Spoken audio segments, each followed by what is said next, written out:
Hey, and welcome back to another exciting episode of This and That with Chris. Tonight we are at the lake and I plan on going ice fishing first thing in the morning. First time this year. It's December the 26th today, Boxing Day. Tomorrow will be December the 27th, which is the first day I'll be ice fishing this year, which is pretty typical. Sometimes a little bit sooner, sometimes a little bit later. I'm a hair skeptical about the ice conditions because we've been having some bizarre weather and there's been lots of incidents of people breaking through the ice this year. I know I've seen 4 or 5 different things already, and I know of one death right here in the province, so definitely need to take some extra precautions and make sure. Unfortunately, my gas auger is not working, so I'm not even going to be able to do too many test holes, which is unfortunate, but I'll just have to kind of scope it out some other way. And I'm going to be drilling my holes for fishing with this, but a lot more work, so don't want to be doing any excess drilling. I won't be doing a whole lot of jumping around either. It'll probably be go to a couple of my spots that I know of in my head and fish there, because I'm not going to be able to drill holes all over the place by hand. It won't be any fun and I won't want to do it. So basically gonna have to hope for the best and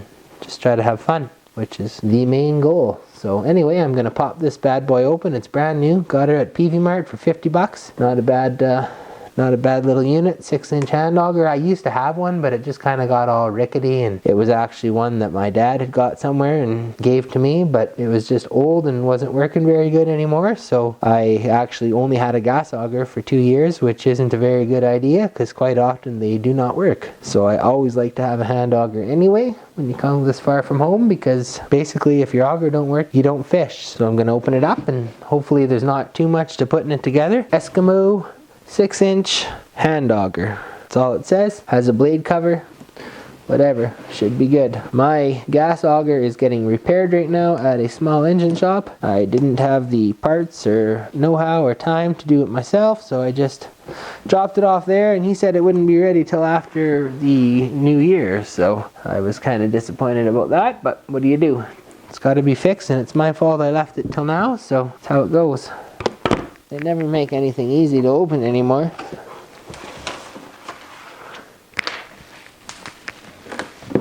Comes with instructions, which we all know are absolutely unnecessary.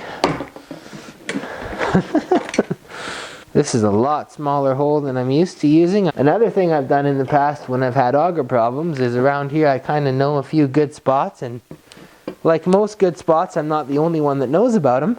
So what I'll do is if somebody's fishing there one day and not the next, I'll go the next morning and punch out his holes with a little pick I have and use his holes. And he has a 10-inch auger, chipping out holes that other fishermen use in the hot fishing grounds, which, I mean, on these lakes there's only, half a dozen good spots anyway, and the guys that fish here all the time pretty much know where they are. And usually it's pretty heavy fishing pressure around here, so I can usually use other people's holes, and I have an Eskimo pick, which Eskimo is my favorite brand of ice fishing gear. You can often save yourself a lot of energy of having to hand drill holes when you can just simply chip out somebody else's. But anyway, back to what we're supposed to be doing is checking out this auger. Just basically getting it ready so I don't have to do this in the morning. It's got adjustable positions, so if the ice is very deep, you can extend the handle to go deeper. But I'm going to put it on the lowest setting because I know that there's only about 15 inches of ice out here from looking on local fishing sites, mostly on Facebook, where people talk about ice conditions and stuff, and they've been talking about 15 inches of ice on this particular lake. So I'll just go with that. If I need to extend the handle tomorrow, I'll do it tomorrow. There you go. Small hole. Hopefully I don't get a big northern. I won't be able to get him up. It looks like it has nice sharp blades on it. Comes with a blade cover. My gas augers had dull blades on it for the longest period of time, so this will be awesome. Oh yeah. Could cut your finger off if you weren't careful. Sharp. That's why it has a blade protector, I guess. Anyway, that's enough of the auger. I'm going to set that aside. And I also have my rods out that I was just checking because I haven't looked at them since last year, and I was thinking about changing the line, but I decided against it because I changed the line last year on this rod, particularly because I wanted to start using braided line, and I like it. I've been using braided line now since the middle of last year, and a lot less break-offs, and I'm still catching. This one has got light fluorocarbon line on it, I believe. Or maybe that's just normal. It's hard to remember from one year to the next. This is fluorocarbon.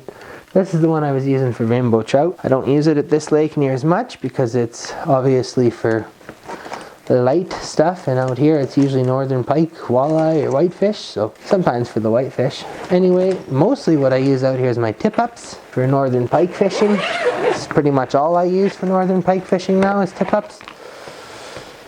And I have 2 of them because where I fish you're allowed 2. Most of you probably already know what a tip-up is. I usually just check mine over quickly before I go out each year. I'm not real particular about it. I change the line sometimes. I have extra line, but I just changed the line last year and I'm comfortable with this. I always run a leader on my tip-ups. Most of my life I never. I tied the black line to the hook or the rig and really didn't have any luck with tip-ups. Struggled with it for years, didn't like them. Used to go fishing as a youngster with my dad and we had tip-ups and I don't ever remember catching a fish on them. I don't think we knew what we were doing. A couple years ago I was watching YouTube videos and found out that a leader is sometimes a good tip. Maybe everybody but me knew. I know other people that just tie it to the hook too.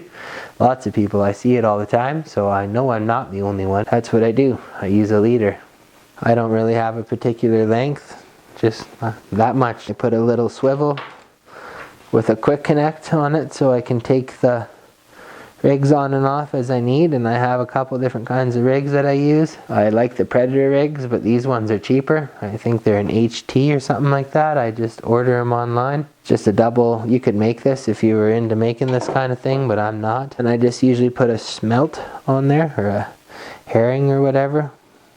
Smelt is what we call them here.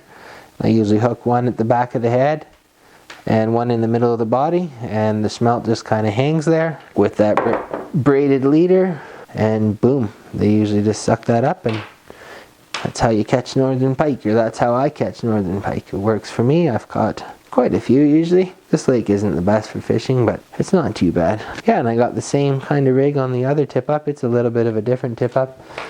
They work exactly the same. This is just a different design. I actually prefer this one, to be honest, but they all work. Yeah, and it's just a little less to it, which is usually better. This one, it looks like I got a longer leader on it. They both work. I've caught northern pike on both, but this one is a longer leader. And the last thing I wanted to quickly have a look at here on camera, I got a bag of stuff, and I was gonna kind of maybe put it in my tackle box. Some of this stuff I had in my garage, and some of this stuff I had in my truck, and it's just kind of stuff for ice fishing that I picked up over the many days I go places, and I wanted to add it to my box. So there it is. I got a Predator rig, which are actually my favorite rigs for running on the tip-ups.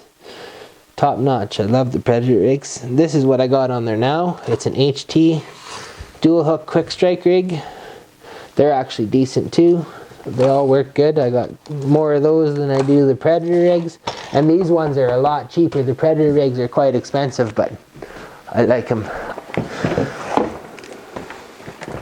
This is quite a tackle box nowadays. It's used to be not bad to find stuff, and now it's just a gong show. I got floating hooks in here. I got things in here that you would never use ice fishing. I mean, I'm just quickly having a look at my tackle box and adding those few things that I'll need tomorrow, hopefully. And yeah, I got some junk in here. I'm just kind of picking out the garbage. I don't leave garbage lying around when I go fishing, so usually it ends up in my tackle box, which is better than leaving it on the beach, so that's good.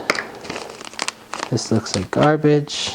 I got so many pickerel rigs in here, bottom rigs for summer fishing. I never use these in the winter, so these don't need to be in here, but I'm not very organized. Usually everything comes bobbers, like I'm not going to need any bobbers. I should have taken this stuff out at home, but anyway, I do need my Predator rig.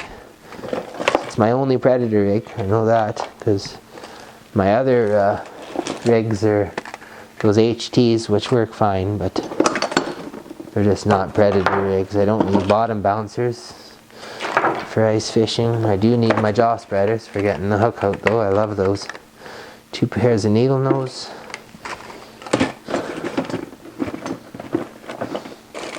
Oh, it looks like I got another tip-up rig.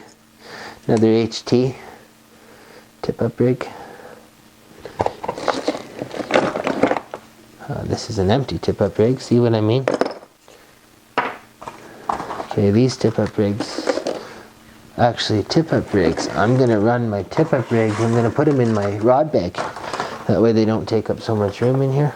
Perfect. Alright, well I think that's going to conclude the video tonight. I don't really have much else to say. Thank you all for tuning in, and tomorrow I plan on making a few videos while I'm out ice fishing. Hopefully we can get to those. I'm not too sure how it's going to go. It might be more of a figure things out day and check out the ice, and the next day will be better, but we'll find out tomorrow. So thanks again for tuning in. Got any comments, leave them below. If you haven't already subscribed to my channel, please do. Thanks for watching.